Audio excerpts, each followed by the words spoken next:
Are you trapped in a payday illusion, wasting your hard-earned cash on fleeting pleasures? It's time to break free from fantasy and face reality. Every moment you squander is one step away from financial security. In this video, we'll tell you 7 essential things to do when you get paid.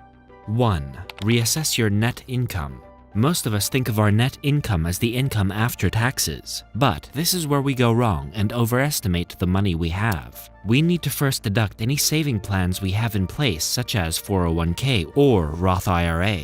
The Richest Man in Babylon by George S. Clason explains this concept so well. He calls this exercise of calculating your net income as paying yourself first. He says that it is essential to think of your savings as a bill and set aside your targeted savings in a separate account untouched, so that you get in the habit of living on the money you are left with. This way, any bonuses and salary increments will first go to your savings instead of getting splurged on impulse purchases. Suppose your monthly income is $10,000 after tax, and you contribute $1,000 each month to a 401k.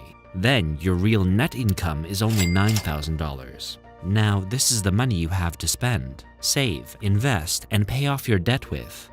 Being aware of the actual net income helps us in keeping our money goals more realistic and makes us more money mindful. So the moment you get paid, first calculate your real net income. 2. Avoid taking on more debt. While most people will tell you to pay off your debt as soon as you get paid, you need to understand how debt repayment works. Debt repayment is supposed to make you debt-free, not force you into taking on more debt. For example, every Friday when you get paid, go to the gas station and fill your tank up before you pay off your car payments. It sounds counterintuitive, but it makes a lot of sense. Suppose your car fills up in $1,000 and runs for the whole of next week. Spend that amount in cash at the station before doing anything else with your net income. Not only will this gear you up for all your work-to-office commutes in the coming week, but it will also prevent you from paying for gas using your credit card, which attracts almost 20% interest. Similarly, payday loans are also another super expensive yet highly popular credit used by around 12 million Americans annually. But instead of solving your money problems, these high-interest credits bind you in debt shackles. The best way to avoid these bad debts is to create a calendar of all your incomes and spread your expenses in such a way that you spend only after you have cash in your bank accounts. You can even use debit cards instead of credit cards to stay within your means.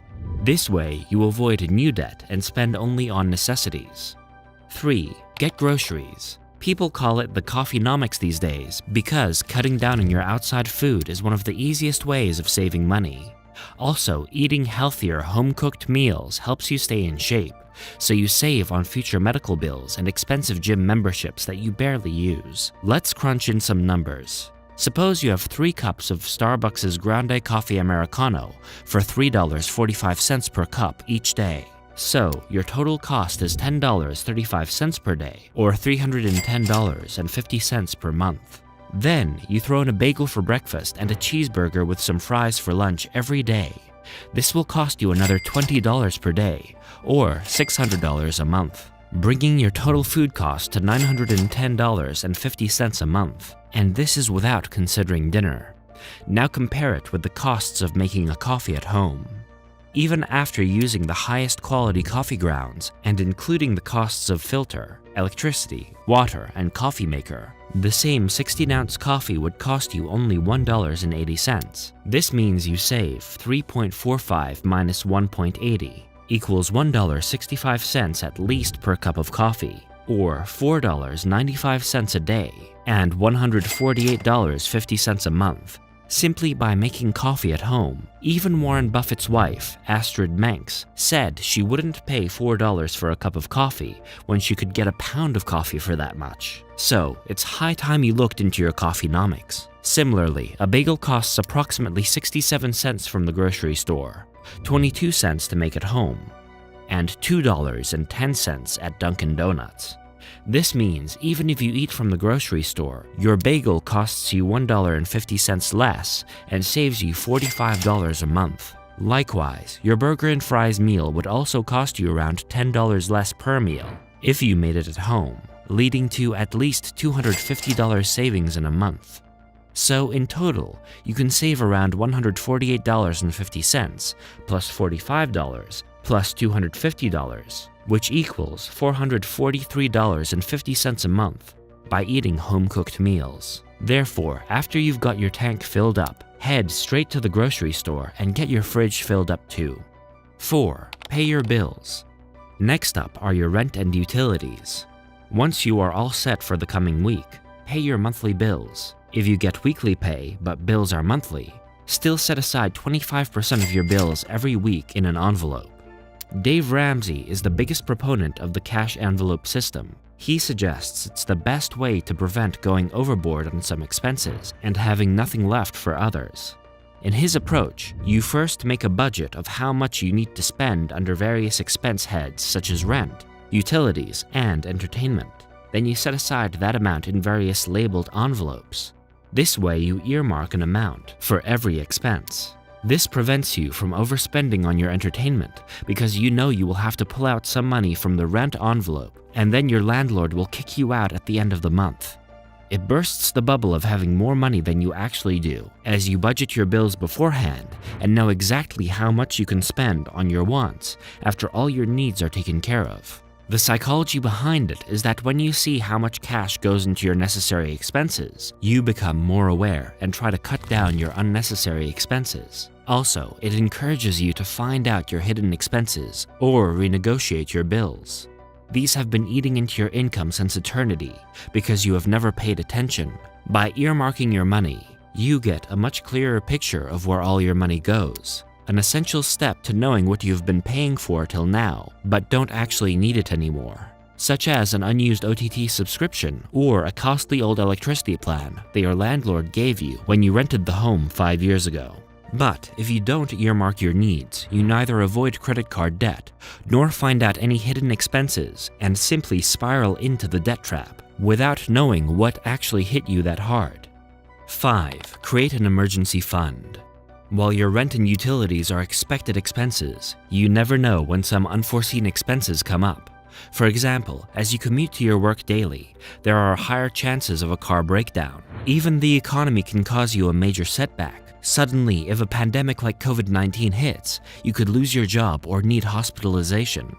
You need to be prepared for such emergencies. As a rule, save 6 to 9 months of your living expenses in an emergency fund in a separate account that you will never touch until it is an emergency. This money should be kept in the most liquid form as possible so you can access it immediately.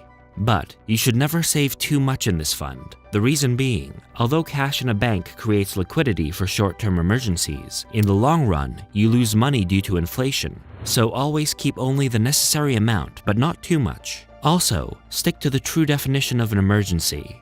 Buying an iPhone just because it is selling for 50% off is not an emergency. So never touch your emergency fund for such impulse purchases. 6. Pay your debt. Once you have a car full of gas, a fridge full of food, your bills are paid, and your emergency fund is juiced up, only then can you pay your debt with whatever's left. At this point, you have taken care of all of your current and near future needs, so paying off some of your debt with any money left makes sense. This strategy prevents you from taking on more debt, and also paying off your existing debt as quickly as possible. Suppose you have 4 loans on you. 1. A car loan of $20,000 at 10% interest. 2. A home loan of $100,000 at 4% interest. 3. A credit card bill of $1,000 at 20% interest. 4. A student loan of $5,000 at 7% interest. There are 2 ways you can pay off all these debts. 1. Debt snowball method. This works best for most people because after following the first 5 steps, you barely have much left. So, you pay the smallest dollar amount of debt first. Under this method, you will pay off the credit card loan first, irrespective of how much money you are left off, because it is the smallest dollar amount. For example, if you have $5,000 left, you can pay off the student loan in full, but you would still only pay $4,000 off that, and $1,000 from the credit card bill. The logic here is, just like a snowball gains size as it starts rolling down a hill, once your smaller debts are paid off, you no longer need to pay off your interest on those. Then, you can start paying the larger debts in larger chunks. 2. Debt avalanche method. In this case, you pay the highest interest debt first, no matter how much the dollar amount. So, the faster you pay that, the more you save in interest and the faster you tackle the other debts too. Under this method, the first loan that you will pay off will be the credit card loan, because that attracts the highest interest. But after that, you will pay the car loan before you go on to paying your student loan, even if you have the same $5,000 left with you. While it may take a little longer to pay off some debts like this, it drastically reduces the interest you pay. Although both methods are effective, you should always calculate which leads to lower interest payments and then pay off in that order.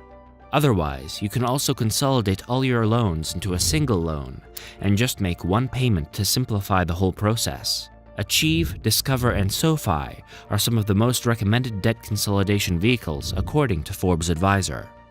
7. Balance your savings and entertainment. Finally, once your debt is on track and getting paid off, you should start thinking about your retirement savings. You should set an annual savings target of 20% of your net income or higher if possible. Then, put whatever you are left after paying off your debt that month into an investment account till you don't meet that target.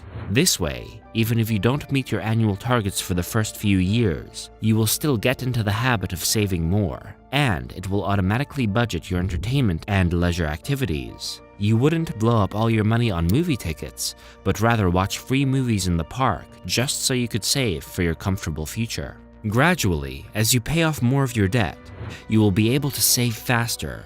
Once your savings target is met, you can also indulge in some paid entertainment, but not so much that you don't save anything beyond your savings target. At this point, to keep a check on your leisure, you can start automatic investment plans. These plans invest some portion of your after-tax income each month in various markets through ETFs to earn you high interest for your retirement. In a way, like your 401k contributions, these also impact your net income, so you have less in hand to splurge. This way, you can start taking higher savings targets, so that compounding works in your favor and helps you retire as early as possible.